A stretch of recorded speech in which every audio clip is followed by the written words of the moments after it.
Hello, this is Little Green Ghouls, and welcome back to Goosebumps Revisited, a series where I break down a classic Goosebumps book and any episode that goes along with it.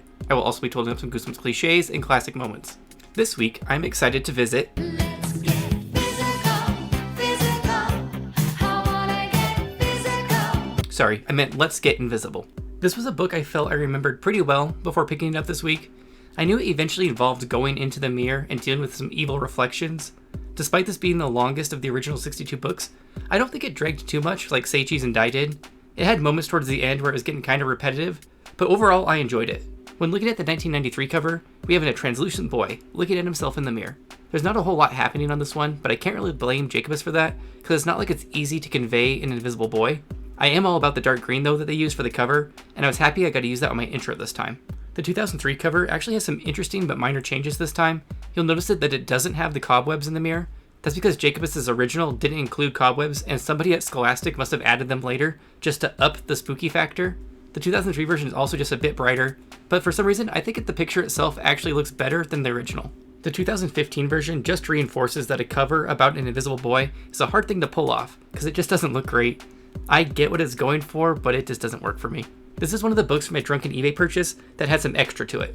Whoever had it last really wanted to mark it as their own.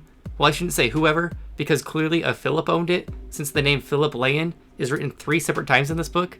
Maybe he felt he had to mark it, because on the cover, it looks like that maybe somebody else wrote their name on it, but I can't really make out what it says. Like, I was thinking maybe Renice? I don't know. I guess it's a mystery we'll never solve. As far as merchandise goes, there isn't anything too notable. There's these trading cards that each book gets, but I kind of find these ugly and uninteresting, so I haven't really been acknowledging them. Our front tag says, "Now you see him, now you don't." This is of course a play on "Now you see me, now you don't," and I think it works fine for the story. Our back tag says, "Disappearances can be deadly." This kind of reminds me of "Appearances can be deceiving," but it's a pretty far stretch of my own doing. Also, saying disappearances can be deadly, for some reason makes me think of like missing kids on milk cartons. Before we jump into the summary, let's read the blurb on the back. On Max's birthday, he finds a sort of magic mirror in the attic. It can make him become invisible. So Max and his friends start playing "Now you see me, now you don't," until Max realizes he's losing control. He's staying invisible a little too long, having a harder and harder time coming back. Getting invisible is turning into a very dangerous game. The next time Max gets invisible, will it be forever? Alright, now that that's done, let's get this summary started. Our story starts with this great opening line: "I went invisible for the first time on my 12th birthday." There's a hook for you. We meet Max, who's the magic age of 12, like most of our Goosebumps protagonists. We also meet the dog Whitey, who, surprisingly, is not a Cocker Spaniel this time, but instead a Terrier Mutt mix. Whitey is also entirely black, so there's that. Another thing we learn is that Whitey was the catalyst for this story. We hop back a few days to Max's birthday, where we spend some time admiring Max's hair. The thing is, I just happen to have great hair. It's very thick and sort of golden brown, and it's just a little bit wavy. My hair is my best feature, so I like to make sure it looks okay. I also have very big ears, they stick out a lot, so I like to make sure that my hair covers it. We then get to meet his younger brother Lefty, who's a bit of a wild child, and who has ants in his pants. Max enjoys teasing his brother about being left-handed because apparently Lefty hates it, which is odd because every Lefty I know loves it. At least we no longer burn them at the stake, I suppose. We also get to meet Zach, who arrives to the party with a bunch of X-Force comics for Max.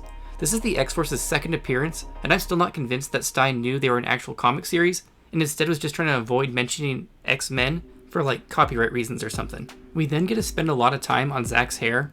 "Wow, you look different," I said, studying his new look. His black hair was buzzed real short on the left side. The rest of it was long, brushed straight to the right. I will say that I know that these left versus right descriptions are important because I vaguely remember mirror reversal playing some sort of part in Let's Get Invisible, despite it being possibly over 15 years since I looked at this book. Also, I'll just throw in that I write my little scripts as I'm reading the book, so I don't know if that's been obvious in my other videos or not. So there's always just, like, these are my thoughts as I'm reading. I edit a bit afterwards to clarify story elements, but I'm just trying to give commentary as it goes. Anyways, back to Zach. We learned that, like, he's real deep, because Zach is always lost in thought and very competitive. But actually, Zach sounds a bit more than deep, because when he loses a game, he gets really upset and kicks the furniture. This child would only do that once in my house. Aaron and April arrive, and we get descriptions of them too. I'll keep it short because I'm already losing interest with this. Aaron sometimes is known as Mouse because she's tiny and squeaky, while April is shy and sad with dark hair. So I'm going to picture her as our group goth girl. For fun, I'll picture Aaron as an anthropomorphic mouse creature. Lefty keeps injecting himself into these various interactions and adding compelling commentary like, "You're stupid," "You stink," and "You're dumb." Lefty is just full of zingers. The party gets started and it's a total of 15 kids. Thankfully, we do not have to get descriptions of all of these children. Since it's a rainy day, the planned afternoon of barbecue and volleyball falls through, and instead the kids spend the day watching The Terminator and playing Twister. The party fizzles out until we are just left with April and Aaron. Max decides that this party should move to the bedroom for some Super Nintendo.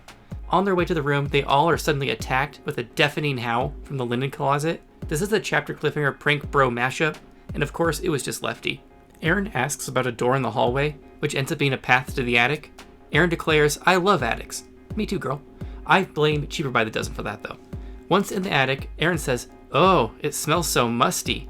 Takes a deep breath and states, "I love that smell." Aaron, you're on your own for that one. Eventually, Whitey begins pawing at the door that nobody's noticed before, and we finally find our invisibility mirror. Of course, the characters don't know that yet, though. Max busts out his comb and begins admiring himself while he combs his hair, while Lefty makes faces in the mirror. Max doesn't know where this mirror came from, and he doesn't think his parents would know about it either. The story kind of just jumps right into it, though, because Max then pulls the chain to activate the light, and in a chapter cliffhanger, suddenly nobody can see him. Everyone stares at Max horrified, but he can't figure out why they all look so scared, so he turns the light back on and reappears. This might be a short video though, because it's just kind of been pages of the kids trying to convince Max that he was invisible, but he doesn't believe them. They decide to have Aaron try it out to convince Max, but at the last second her mom arrives to take the girls home. I think I would just give it a quick pull, like mom can wait 2 minutes. The girls go home and Lefty breaks a vase with his baseball, and Max forgets all about the mirror for a couple of days. I suppose I can kind of forgive him for this since he was never convinced the mirror made him invisible to start with, but I don't see how Lefty managed just to move on from this. Max has a sleepless night and he decides it's time to go check out the mirror. We have multiple pages of him creeping through the house, up into the attic trying not to wake everybody up. This is kind of also me trying to get a midnight snack.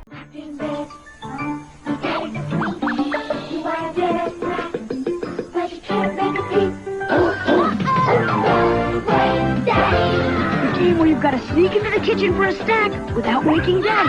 Land on a noise, and you have to press Daddy's alarm clock. Will he wake up? Wake Daddy. Don't wake Daddy. I'm Parker Brother. Once he finally reaches the mirror, he immediately realizes his hair is messed up, but this time it doesn't bother him. I like that Max's most defining character trait so far is just constant comments on hair. Just as he's about to pull the magic chain above the mirror, he suddenly sees a pair of eyes watching him in the dark. I was kind of hoping that he would just notice his own reflection in the mirror and been scared himself, but it ends up being Lefty. It's hard to get this across in the video, but Stein has a lot of funny one-off lines in this one. One of them is, "Sometimes I wish I could just pound him, but we live in a non-violent family." Then later on, "Sometimes non-violence can be real frustrating." Know what I mean? These comments have been scattered throughout the book so far, which is why I'm probably not getting bored with the story despite not much happening in 40 pages. Max pauses to let us know that Lefty's breath stinks and smells sour, like lemons. This is a weird description because sour breath means it stinks, but lemons don't smell sour, they taste sour, and lemons smell good. So what are you trying to say, Stein? What do you have against citrus? Lefty won't leave Max alone, so they compromise on pulling the chain with both of them in the mirror. It works, and now they're both invisible. Max knows that Lefty is nearby because he smells his stinky lemon breath. They play around in the attic, seemingly forgetting that they're supposed to be quiet to avoid waking their parents. They discuss pulling pranks on people and invading their privacy. Lefty comments on how they're kind of like ghosts, and neither of the boys like this thought, and after some invisible tickle fights, they start to feel weird, kind of light and fuzzy, and they decide to return. Max pulls the chain, but in a chapter cliffhanger, the two brothers don't reappear. They try to contain their panic as Max is reaching in to pull the chain again, but then suddenly they both reappear. They conclude that the longer someone stays invisible, the longer it takes for them to come back. Lefty's had enough of this mirror, but Max decides he needs to scare his friend Zach with it, but given Zach's anger problems, I'm not sure this is a good idea. I just want to throw in real quick that Stein ignored a common problem for invisible people, and that's that your clothes usually don't go invisible too. I guess Stein didn't want to have to write about naked children running around, so that's understandable. Zach arrives on Saturday, and we spend some time analyzing his haircut. It must be important that we know that it's buzzed short on the left side and hung long on the right. They have themselves some canned chicken noodle soup. The weather outside is frightful, but the fire is so delightful. Nothing melts away the cold like a delicious hot bowl of Campbell's chicken noodle soup. Let it snow, let it snow. And they make their way up to the attic. The mom wants to know what could possibly be so interesting up there, and Max tells her that they found some old magazines. Is it wrong that I would immediately assume that they found like some old Playboys or something up there? Max builds up some anticipation for a few pages in an attempt to work up Zach. Finally, he pulls the chain and goes invisible. He torments Zach for a bit by throwing softballs at him, pulling up his shirt and tickling him. Max starts to feel dizzy and lightheaded, so he decides to return by pulling the chain. Now that Max knows that it takes a bit to return, he's less panicked this time as he waits. Once he appears, Zach and Max realize Lefty is nowhere to be found in a chapter cliffhanger. Since Lefty is a frequenter of low-quality pranks, he was of course just hiding. He needs to step up his prank game though, like Uncle Ben, like maybe get into a costume or something. The boys try to beat up Lefty for a bit when April and Aaron appear in the attic, and they want to know what everybody's been up to. The girls insist that the mirror must just be an optical illusion. They head to the mirror, and that's when we discover that Zach has used the mirror and is currently invisible. Zach torments the girls, but since he's been invisible for 5 minutes, he starts to feel weird and says that everything is breaking up like TV static. It's been so long that since I had to deal with antenna television that I almost can't picture this anymore, but I was one of those kids blessed with 7 channels with only like 4 you could see well. Max pulls the chain for Zach while everybody panics as they wait, because each time this happens, Max makes sure to tell us that what if this time they don't come back? And as a note from the future, this will happen literally every single time somebody goes invisible in the story, and it gets really old. Zach of course reappears and everyone reflects on how scary it was. Zach wants to use it to spy in the girls' locker room. Aaron calls him a pig, and then they notice that Zach is shaky, and he admits that he felt really weird, like that he was being pulled into the mirror, which is how Max described it earlier too. Since Zach has been established as competitive, he starts saying how he has the record for being invisible the longest at 5 minutes, and wants to try going even longer. I'm sure this will end well. April points out that we don't know how this mirror works, and it's dangerous. Zach rebuttals with a chicken dance of his own, because it's quickly becoming a Goosebumps trope that when you're challenged, do a chicken dance. Maybe I should start tallying it. Erin goes next and is all about this new invisibility contest. She has April start the timer and makes this remark: "I don't feel any different at all. What a great way to lose weight." This is men writing women material, Stein. She plays around in the attic by pulling up Lefty's hair and dancing around in an old coat. 3 minutes in, she starts to feel weird and asks to be brought back. She ends up being 15 minutes seconds short of Zach's record, which he's thrilled about. It's Max's turn, and he really doesn't want to go because he's not done feeling weird from scaring Zach earlier, but the power of being called a chicken kind of persuades him.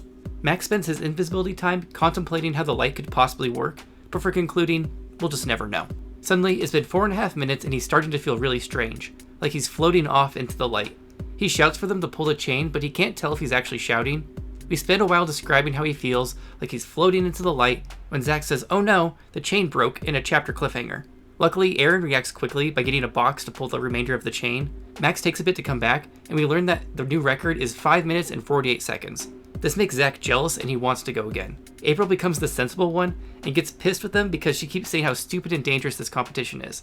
The kids all discuss how crazy it would be to go to school and terrorize their teachers. It's Lefty's turn next when suddenly they have to cut the game short because their grandparents are here and they want to visit. They decide to reconvene Wednesday because there's no school due to a teacher meeting, just like in Stay Out of the Basement. They all agree to tell no one, and Lefty and Max go downstairs to join Grammy and Poppy for dinner. We have a delightful conversation about cold soups versus fancy yogurts. I think this conversation is great because soups are like one of my other passions in life. This soup conversation spans multiple pages and we cover chicken noodle soup, potato leek, and tomato.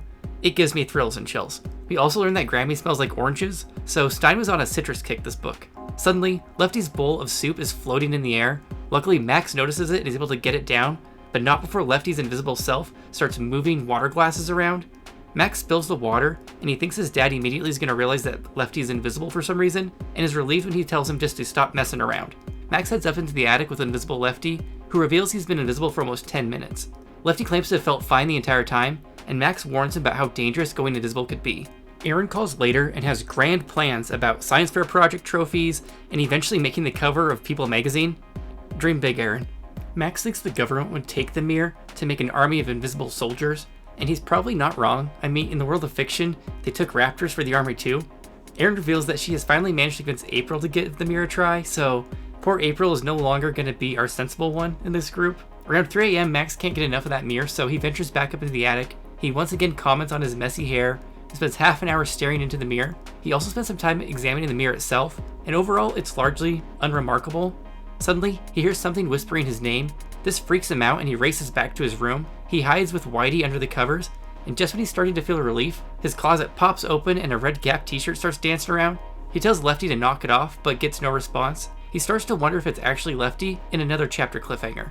Throughout this, there's lots of shouting and running, through the house, and it's like 3 in the morning, and I keep thinking, do these parents just sleep like the dead? Because Max races up into the attic to turn the light back on in case Lefty is having a hard time coming back. Lefty suddenly appears next to him and acts like nothing is wrong. Max remarks that there's something different about Lefty, but he can't quite put his finger on it.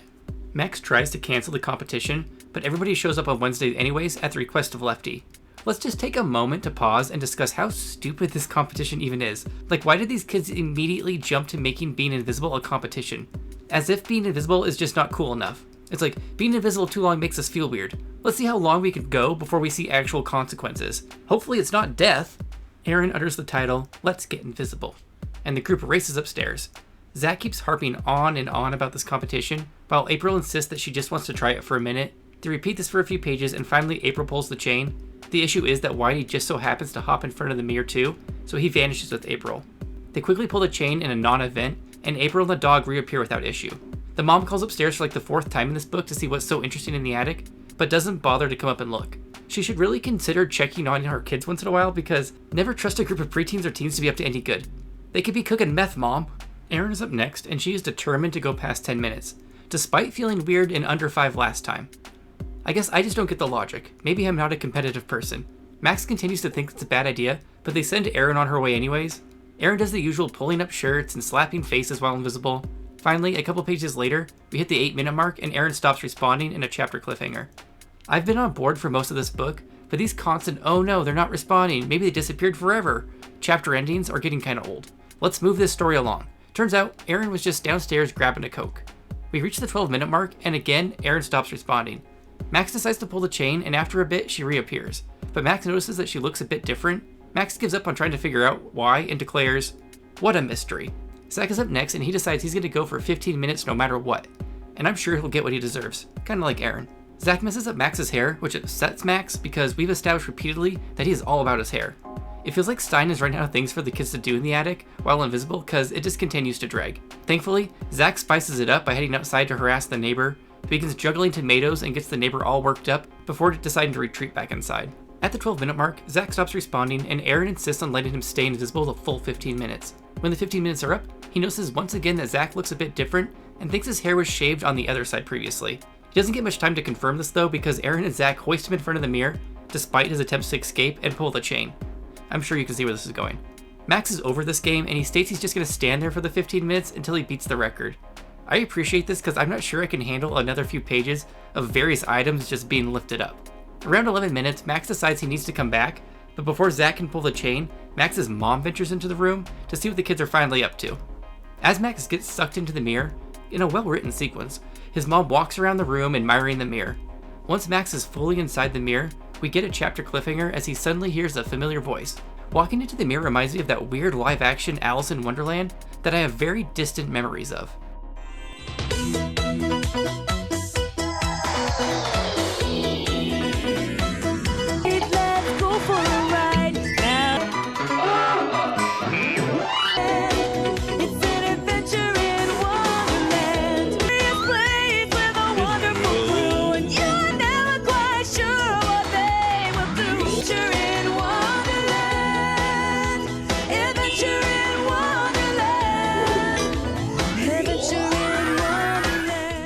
The voice turns out to be himself, well, a version of himself, because Max is suddenly face to face with his own reflection.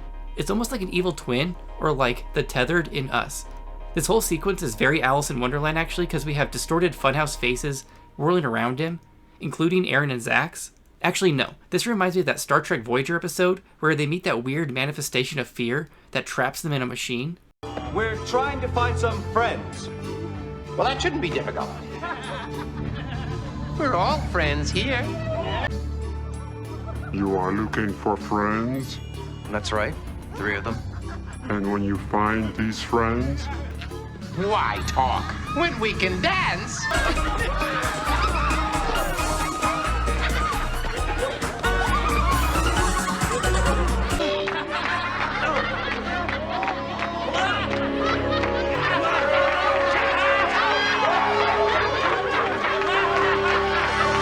Max decides to flee from his reflection and just takes off running into the darkness. He keeps running until he starts to see colors again, and he finally bursts back out into the real world when Zach turns off the light again. I guess Erin and Zach just didn't think to run away when they got sucked into the mirror for some reason. Once back in the real world, his reflection bangs from the inside of the mirror and looks pissed. I don't know why, but I love the concept of other worlds inside mirrors so much. I think it's probably because of like those Alice in Wonderland influences. Aaron and Zach ask if he made the switch, and in a very poor move, he tells them right away that he didn't. As a result, in a chapter cliffhanger, they send him right back to the mirror. The two reflections hold him hostage as the reflection Max starts to taunt him and says that soon he'll be the one trapped in the mirror. Suddenly, Lefty appears and tosses a softball right into the mirror. The mirror shatters and sucks the reflection Aaron and Zach back into it. Lefty almost gets sucked in, but he holds onto the door frame.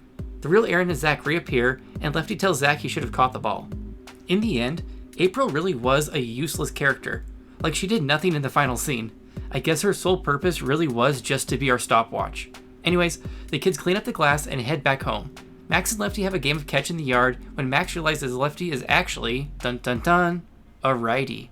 And that's it. That's the end. This episode is a simple standalone one, and I think it does a pretty decent job of capturing the book. I've kind of gotten the habit of reading the IMDb pages for the actors in these episodes, because it's kind of just fun to see where they are like 20 years later. I learned that this episode continues the trend of almost every single Goosebumps kid voicing somebody on the Magic School Bus TV show. Mostly just as callers, but still, they're all on the Magic School Bus. The other thing I learned is that it features Kevin Zegers, who has gone on to do quite a bit of TV and movies.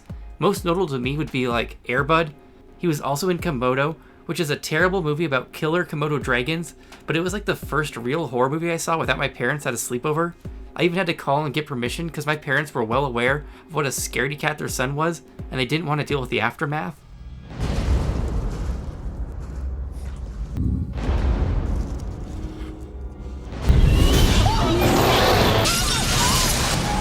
Drilling poisoned the environment. It was the oil company. They covered the whole thing up just to protect themselves.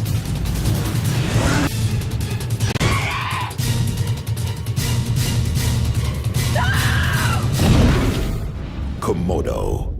Anyways, back to the episode. Max lives in a cool-ass house, and the episode bypasses the birthday plot line and just has the kids cleaning the attic. We eliminate the character of April, since in the end, she was just a clock.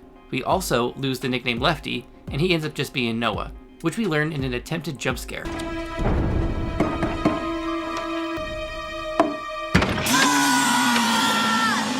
Fooling anybody, Noah. The way they find the mirror is more interesting in the episode.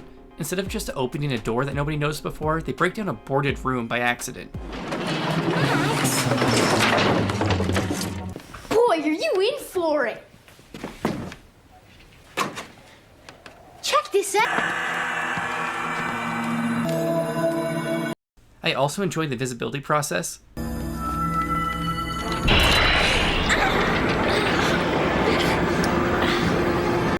In the episode, Max wastes no time believing that the mirror made him invisible, and he needs no further proof. We're talking like 10 seconds here. Wow. Invisible. Must have been that mirror. From now on, this is our super secret hideout. We tell no one. Swear? Max also realizes that the mirror can light up without being plugged in, but I'm dumb, but I thought it was a rattlesnake at first.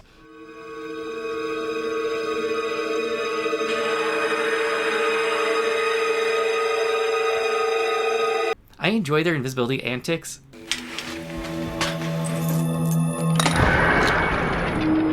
Oh wow, you're invisible. So are you. We could get into the movies for free. Okay. I don't feel so great. I'm kind of dizzy. And how we get to watch them through the mirror.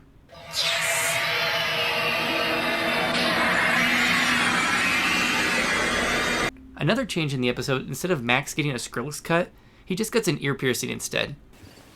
Didn't it hurt? If you're thinking about it, Max, don't bother. Miss Thompson is our episode fashionista with her biking outfit. Hi, Mrs. Thompson. Hi, Aaron. Bye, Mrs. Thompson.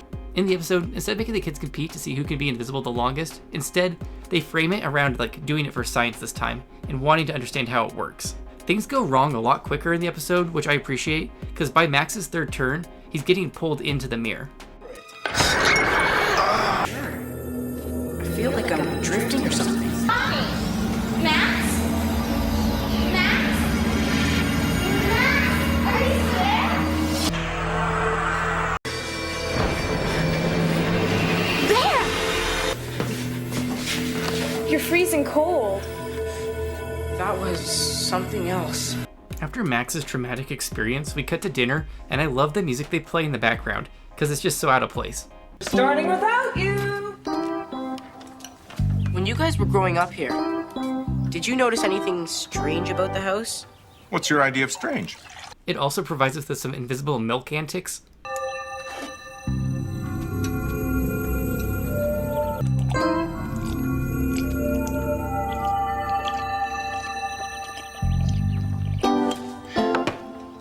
I like when Noah gets switched out because it's obvious that something isn't quite right. Noah? Are you here? I'm right here. Are you okay? Just fine. You worry too much. When Max gets home from baseball, he discovers that Aaron and Zach are playing with a mirror, and evil Zach is not very subtle. No problem, Max. Come on, why don't you try it again? No, I'm gonna break it. Max gets forced into the mirror, and I love that his baseball hat has the Goosebumps G on it.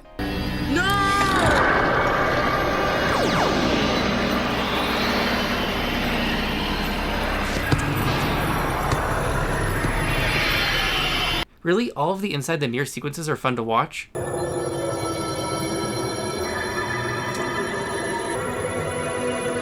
Relax, Max. It's not like you haven't seen your own reflection before. Give in to the cold, Max. Not the light! They can't hear you.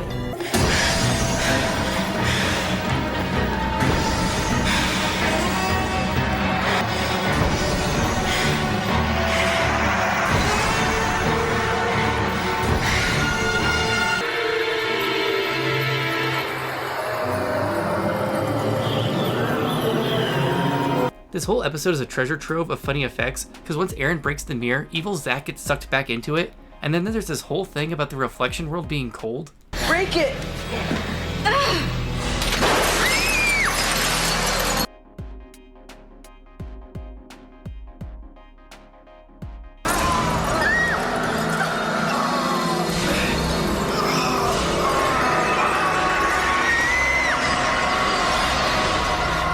The episode delivers two twists, one of course being Noah getting switched out, and the second one being at the end we see the mirror reassemble itself. Since when did you start throwing with your right hand? Noah?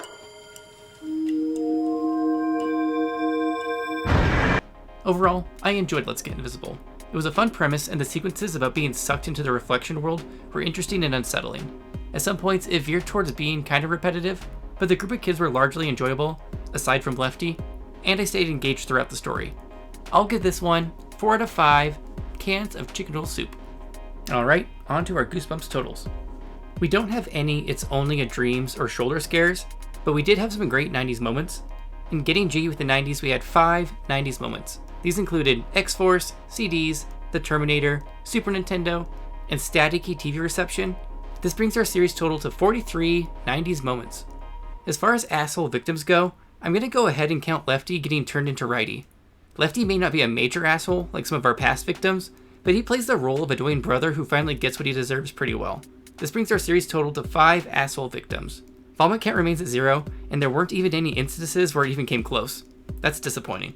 We had 2 It's a Prank Bros, both at the hands of Lefty. These were low quality pranks, the first being when he jumped out of the linen closet, the second being when he hid in the attic to make his brother think he had disappeared. This brings our total to 9 It's a Prank Bros. Let's Get Invisible had a total of 12 chapter cliffhangers. Overall, these cliffhangers weren't terrible, but they did have a tendency to kind of fall into, and what if they never reappear? This raises our Goosebumps total to 87 cliffhangers. The clunky cliffhanger award for this book goes to chapters 18 and 19. With Whitey going invisible with April, I consider this clunky because Stein does nothing with it. Like, within 3 sentences, they turn the light back on and everything's fine. So why even include it? Shocker ending. There was a solid twist on this one, with Lefty turning into Righty, which is kind of hinted at twice. The first night when Max thinks Lefty looks different, and then the second time when Lefty almost gets sucked into the mirror, but he holds onto the doorway. This brings our shocker ending series total to 4. Well, that's it for Let's Get Invisible. This wasn't the most exciting Goosebumps book, but it was pretty imaginative and I enjoyed it overall. Be sure to let me know what you thought of the book in the comments. Would you join the invisibility competition? Also, what's your favorite kind of soup? And what did you think of my Invisible Man and Evil Twin clips? Anyways, thanks again for watching, and make sure you subscribe for... The pride. The love.